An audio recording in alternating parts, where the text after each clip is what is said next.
If I could choose just one. Good morning, my name is Mark Elliott. I'm the student pastor here. Excited to share with you this morning. Of course, I'm very excited to have Kristin share with you as well. I'm sure you're more excited about hearing her also. That's okay. I'm not offended at all. She has a lot of wisdom to share. When I was told that we would each choose one proverb that's had the biggest impact on our lives, I was excited.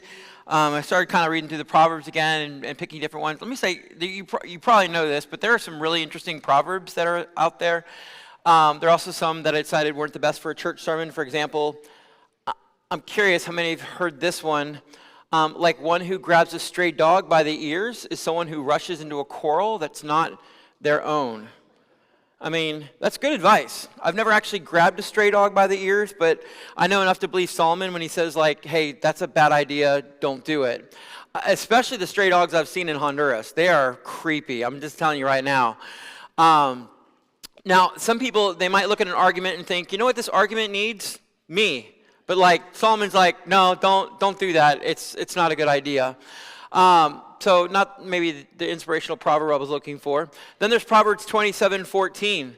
It says, if anyone loudly blesses their neighbor early in the morning, it will be taken as a curse. I have to apologize to Tim and Tracy. They're my neighbors. And King George, our rooster, he does this on the daily, loudly blesses them. Tries to bless them. But anyways, I laughed out loud when I read this because apparently Solomon understood something that we kind of understand today, that timing is everything. Timing matters. So even a blessing at the wrong time can kind of become a burden. I'm guessing you've probably heard this one before. Proverbs 26:11. As a dog returns to its vomit, so a fool will repeat its folly. I asked ChatGPT to come up with an image for this one. No, I'm just kidding. I didn't.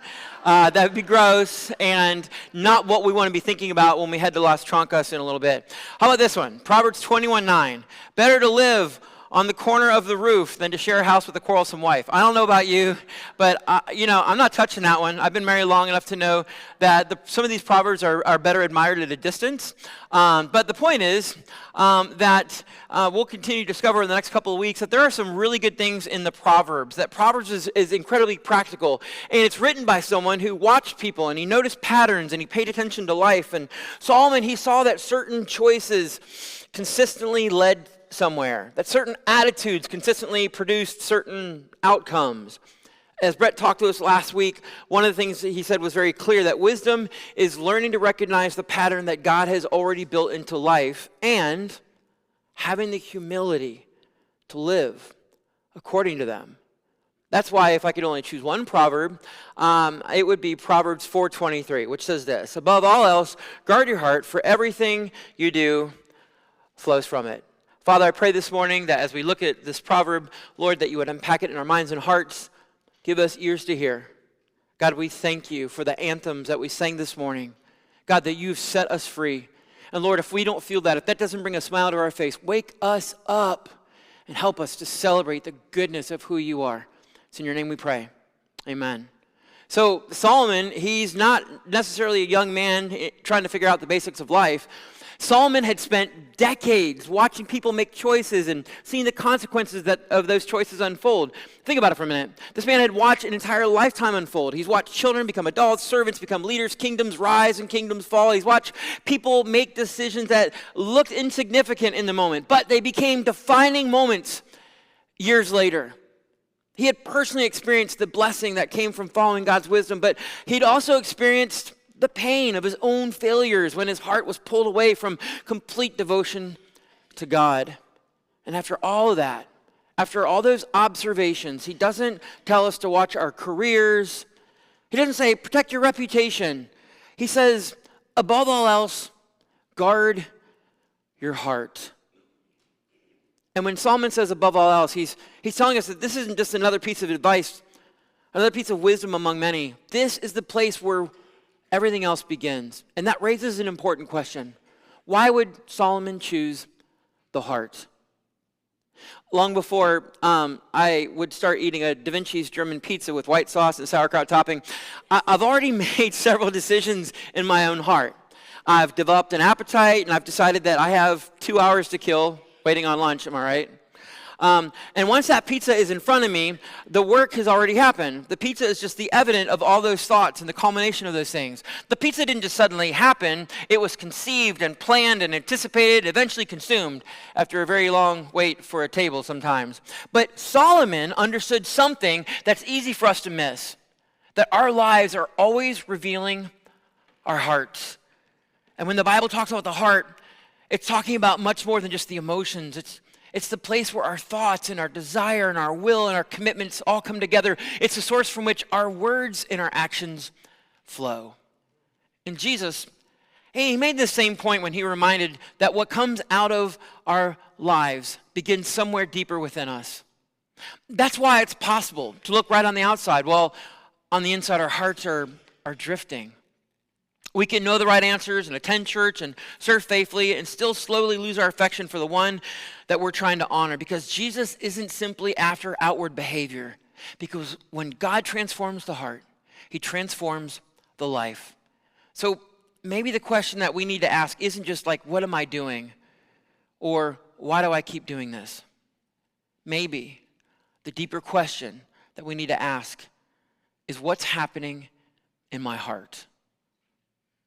In fact, maybe some of us are better at preparing our Sunday morning appearance than we are preparing our Sunday morning heart.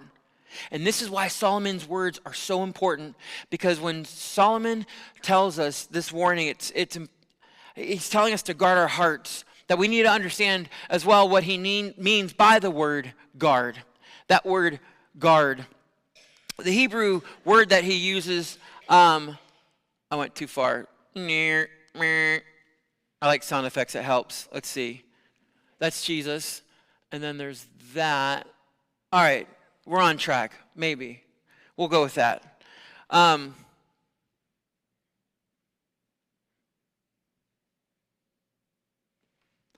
This word for guard is not just a casual word.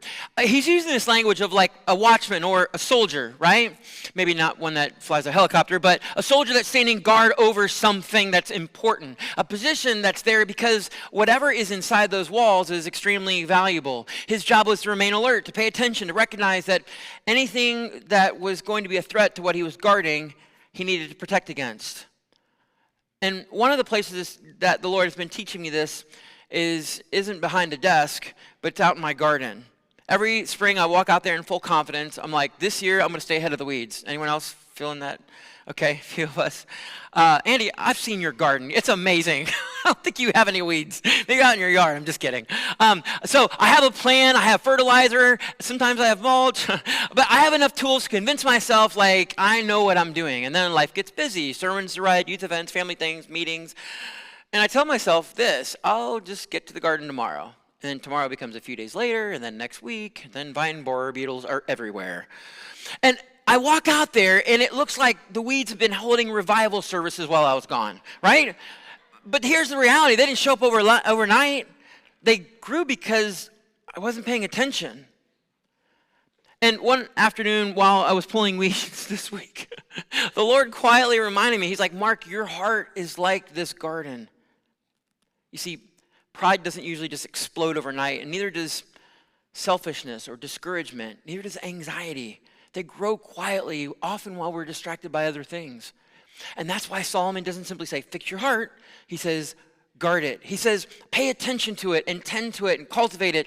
He's saying, understand the value of what God has entrusted to you. Your heart matters. But Solomon, he reminds us that there's something far more valuable than things that we spend too much time and energy protecting. Again, it's our hearts. And this is where I think we need to be careful. Because sometimes we reduce this verse to, be careful what you allow in your life. And that's certainly part of guarding our hearts. But it's not the entire picture. Solomon's not only talking about keeping the bad things out, he's also talking about protecting what needs to grow inside. I said Andy earlier, like Andy's garden isn't just healthy because the weeds are removed, but he has this amazingly huge garden, and it's healthy because good is being cultivated. The soil is cared for. The plants are watered. The gardener pays attention. And the same thing is true about our hearts. Guarding our hearts is not just about avoiding what's harmful. It's also about cultivating what is holy. It's about paying attention to what's shaping us, because whether we realize it or not, our hearts are always being shaped by something. And I've learned this personally. I've never decided in my own life, like, I want to create distance in my marriage, right? I didn't sit down and choose to allow resentment to grow like weeds. It just happened slowly. I began in my life rehearsing a story in my mind about what was wrong, and I focused on the things that frustrated me. I held on to disappointments. I started investing more and more of my emotional energy into proving why I felt the way I felt.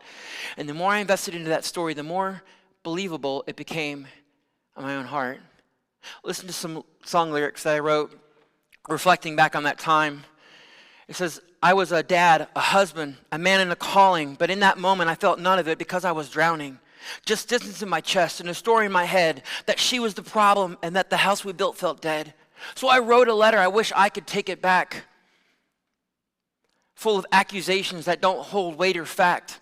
Bitterness dressed up like truth I couldn't defend, convincing myself she was wrong, this is how the story would end. But what I can see now, clear as the truth cuts through, it wasn't her I was running from. My God, it was you. Because in that moment when I accepted all those false realities about my marriage and about my amazing wife, I was also running from what God was calling me to. I'd failed to protect my heart. My heart was following my attention. And what I repeatedly focused on began shaping what I desired. And what I repeatedly rehearsed became shaping what I believed. And eventually what I treasured began shaping how I responded. And that's why Solomon says that we need to guard our hearts. Because our hearts aren't passive. They're constantly being formed by whatever it is that we give ourselves to. Every day something is discipling us. Every day something is discipling our teens and our kids. The question is, what is shaping them and discipling them? Something is shaping what we desire. Something is influencing what we believe is important. Something is teaching us what we should fear, what we should pursue, and ultimately what we should love. Discipleship is simply the process of becoming like whatever it is we repeatedly give ourselves to. Let me say it again. Discipleship is simply the process of becoming like whatever it is that we repeatedly give ourselves to, whether truth or not. So the question isn't whether or not our hearts are being shaped. The question is, well, what's shaping them? That's what Solomon's explaining here. And to be able to explain that, the answer to that question, pay attention to Jesus' words in Matthew 6:21, because he says, where your treasure is, there your heart will be also. Notice Jesus doesn't say, like, where your heart is, that's what you'll treasure. No, he actually says the opposite. And here's what I've learned about weeds. Weeds don't need to be planted. No one walks into their garden and says, like, I think I'll plant some weeds here this year. They just grow. They grow when they're given the opportunity. And sometimes the most dangerous things that grow in our hearts are not the things that we intentionally choose, but they're the things that we have allowed. I didn't decide I wanted to see my wife through the lens of frustration instead of love, but I stopped paying attention to what was happening in my heart, and the weeds grew. Our hearts follow what we treasure. And that's why Jesus doesn't simply tell us to obey him. He invites us to treasure him. Make him our greatest treasure. Because Christianity isn't behavior management. It's our affections reflected towards the source of life, Jesus himself. And that's why this proverb is both a warning and an invitation. It's a warning because we can slowly give our hearts away without realizing it. But it's also an invitation because God's not asking us to guard our hearts by ourselves. He's inviting us to bring our hearts to him, something that we'll do at the end of the service. We have a prayer team that would love to connect with you and pray with you. God, help me. Help me to build my affections towards you. Help me, God, to bring my heart back to you. Because the goal is to become people whose hearts are so captured by Christ that everything else begins to fall into its proper place. And the reason that this has become precious to me, this proverb, is because I've needed it, not because I've mastered it. And the good news is that God has never been interested in simply changing your behavior. He's always been after something much deeper. He wants your heart. So I've spent the last few minutes talking about why this proverb matters. Kristin is going to help us to think about what it actually looks like to live it.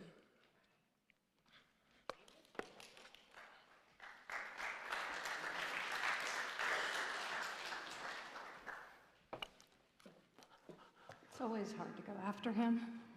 He's got a lot of energy.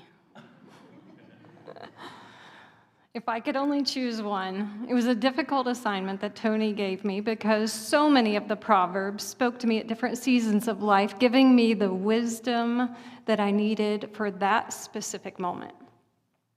But if I had to choose just one, which that was the assignment, that had the greatest impact on my life, it would be this one. Proverbs 18:21. Death and life are in the power of the tongue, and those who love it will eat its fruit. My name is Kristin, and I have the incredible, awesome privilege, Mark must have wrote this in, of being married to Mark for 30 years and serving alongside of him in student ministry. I also have the joy, for the first time in my adult life, of having my parents live in the same town as me. These three people, well, four, because Lucas is in here so he could testify too, will know more than anyone else why I chose this proverb. You see, from the time that I was old enough to talk, I've been told that I have a certain knack for getting the last word. In fact, I like to joke that I was the very reason my parents stopped having children and the reason they've developed such a strong prayer life. Guys, my mouth got me into more trouble than we have time to discuss this morning. There were made-up stories about twin sisters who never existed to teachers who would then see my parents at Shoney's and congratulate them. There were elaborate tales about a pool being built at Christmas time in the middle of West Virginia with a slide, as if that wasn't enough, a slide going from my bedroom to said pool for show and tell because I forgot to bring something. Blaming my cousin for things that she couldn't possibly have done because she was never there, and they knew that. Talking back to my parents, arguing, and really that's just a small glimpse of my childhood. Then came marriage. That's where I discovered my lack of wisdom with my words could do some real damage to someone I deeply loved. Proverbs 18:21 became a constant reminder to me. Death and life are in the power of the tongue, and those who love it will eat its fruit. I knew my words had power. I think most of us do. But knowing something and living it or changing it are two different things. Why is it that we know what we should do, yet we don't do it? And why do we end up doing the very things we know we shouldn't? Sound familiar? I can relate to Paul too in Romans 7:15. For I do not understand my own actions, for I do not do what I want, but I do the very thing that I hate. You see, I knew my words were causing problems, but changing them was not as simple as just trying harder. I didn't understand fully why until I began studying and understanding this proverb more deeply. You see, the first half of this, death and life are in the power of the tongue. Well, that seems straightforward enough, I get that. But it was the second half of this proverb that took me a little longer to understand. The phrase, those who love it, comes from the Hebrew word ahav. It can describe love, but it can also describe desire or appetite. An appetite for things like food, sleep, pleasure, or even wisdom. The word appetite became the key that unlocked this proverb for me. Will eat in this passage comes from the Hebrew word akal, which means to devour, consume, feed on, or burn up. Those are some pretty strong words, and they sank deep into my spirit. I hope you know the feeling that I felt. The feeling of being consumed by the wrong thing and finally realizing the weight of it. So, if Mark and I ever have the privilege of sitting down with you and your spouse to walk through the challenges that every marriage will face, I want you to know we've been there too. We don't just do counseling. We've sat on the other side of the room as people who needed counseling. And we were brave enough to admit that we needed help and to ask for it. And you see, that was a turning point in our marriage. One thing Mark said during our counseling session that has stayed with me ever since, he looked at Dr. Fisher and he said, when we have disagreements, I walk in with a squirt gun and she has a machine gun. That was hard to hear, but I knew it was true. I wasn't trying to hurt him, and I certainly didn't want to destroy my marriage. But somewhere along the way, I had confused winning an argument over winning my husband's heart. I had traded wisdom for control. That's when this verse began to make sense to me. You see, the Lord showed me that my ahav, the appetite or the desire, was for control. I wanted to win the argument. I wanted my own way. My desire was feeding that. I was being consumed by the need for control. The hard part in this is that didn't just start in my marriage. That desire for control was driving my words and actions from the time that I was a child. And it was producing exactly what Proverbs says it will produce. It's fruit. This is where God's wisdom began to change me. I started asking the Lord to change my desires and to give me an appetite for something different than what came so naturally for me. And as He opened my eyes, I realized that my words had made our home a place where my husband no longer felt free to express himself. Instead, he just shut down, and the distance grew. That distance, guys, was the fruit I was reaping from my desire to control. And seeing that finally with the Lord's help clearly brought me to a place of repentance. I realized the issue was not just my words anymore or my tongue, but it was the sinful desire in my heart to keep control of things. Brett said last week, wisdom saves you from being subject to an unworthy ruler of your life. That statement struck me because I was there.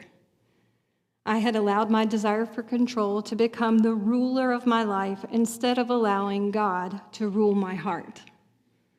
But as I continued to confess this to the Lord and cry out to Him, He began to change my desires.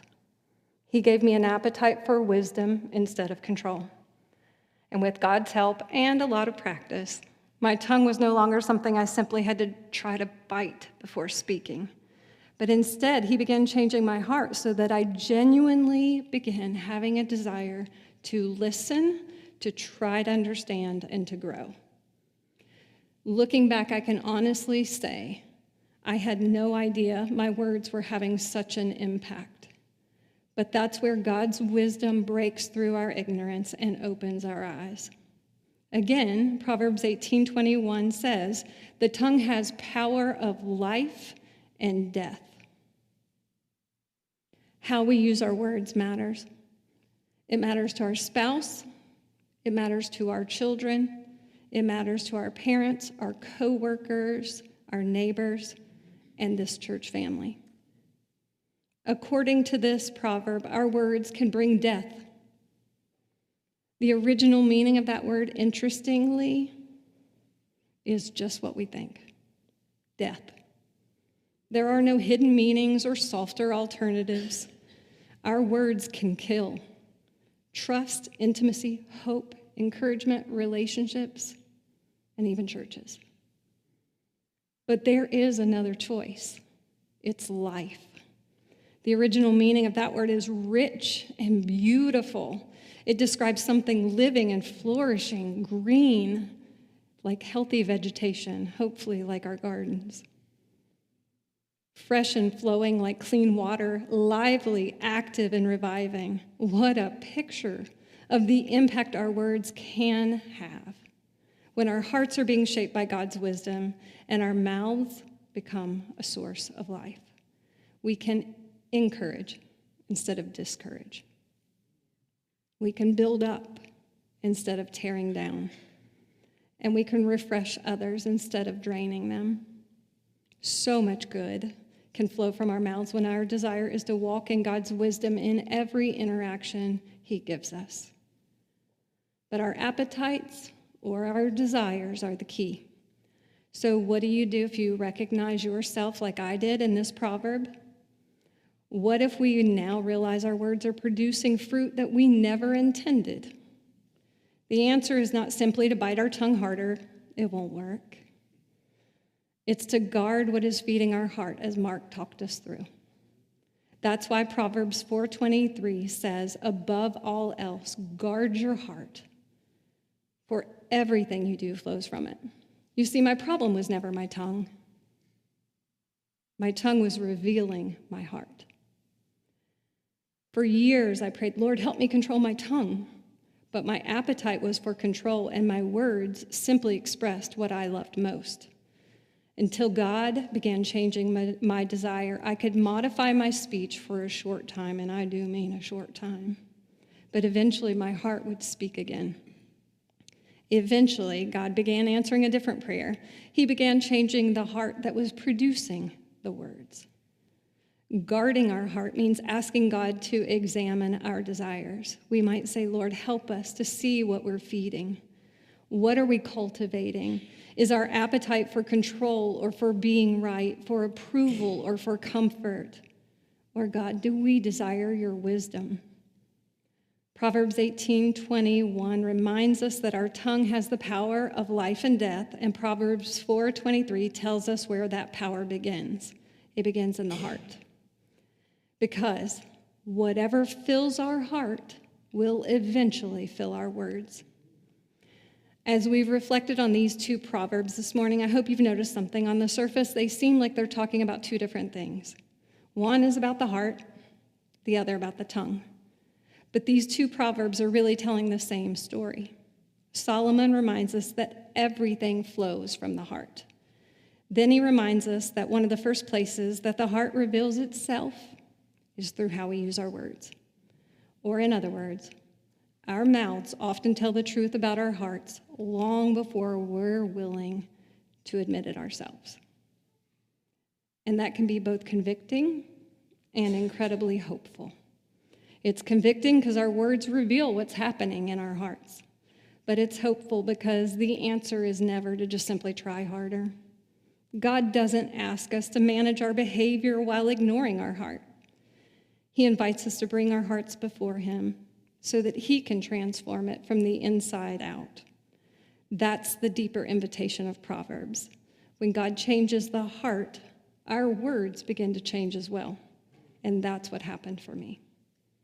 So the question we leave with this morning is not, how well have I guarded my heart?